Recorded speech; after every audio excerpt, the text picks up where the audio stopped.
Good morning! Today it marks my 11th monthsary ng aking stroke journey. 11 months ko na today and yet hindi pa ako fully recovered. Tingnan nyo naman lakad ko. Meron pa akong foot drop steps. So ayan, kita nyo ba yung lakad ko?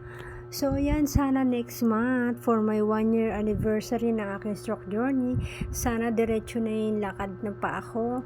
Wala na akong foot drops para fully recovered na ako. Ayan, thank you kay Papa God sa pagtuloy na pagpagaling sa akin. Ayan, meron lang ako nilakad dito. Pumunta kami sa mall, meron kami inasikaso ng aking anak. Syempre, hindi pa ako pwede lumakad mag-isa. Kailangan ko pa ng kasama. Ayan, thank you guys for watching sa panonood ng aking stroke journey walking. Thank you all and God bless. Pag-pray nyo rin po ang aking patuloy na paggaling. Maraming salamat.